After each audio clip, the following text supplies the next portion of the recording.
जिलापाल ऑफिस घेरले केन्द्रपत्र तोलाली और सीजनल स्टाफ नुआपड़ा जिलार भिन्न भिन्न ब्लॉक नु हजार हजार संख्या ने केन्द्रपत्र तोलाली और सीजनल स्टाफ निजर हक दाबी करिकिना नुआपड़ा जिलापाल ऑफिस सामने घेराव करिछन। पहला पुलिस पड़िया नु पहुंचिकिना सेनु गोटे रैली करथिले। नुआपड़ा जिलापाल ऑफिस पहुंचीथिले विक्षोभकारी। ओडिशा केन्द्रपत्र तोलाली संघ राय संपादक जदुमणि पाणिग्राही नेतृत्व में आयोजित होइतबारी कार्यक्रम में कलाहांडी सांसद बसंत पंडा और पदमपुर नु जोग दैछन। जदि राज्य सरकार केन्दुपत्र तुलारी मानकर समस्या समाधान नहीं कले आगे आहुरी जोरदार आंदोलन हेबा बोली चेतावनी दैछन। ओडिशा केन्दुपत्र कर्मचारी संघ तरफ आज नुआपड़ा जिले में विशाल ऐतिहासिक समावेश होइछे। ये समावेश तांकर मुख्य दाबी पाई जे आज सरकार हमको धोखा देछे, ठकी छे।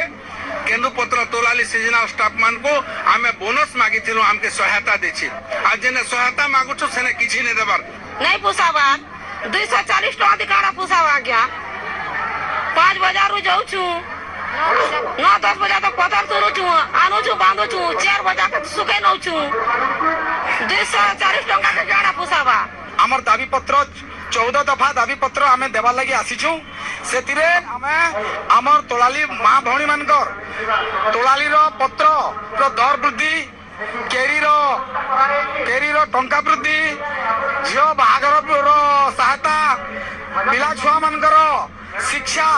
ओडिशा केन्दुपत्र कर्मचारी संघ खोरियार रोड डिविजन रो आसिकी 14 दफा दाबी तांकर विभिन्न प्रकार जो समस्या अच्छी मानवर मुख्यमंत्री ओडिशा के उद्देश्य से तांकर दाबी पत्र देइचंती।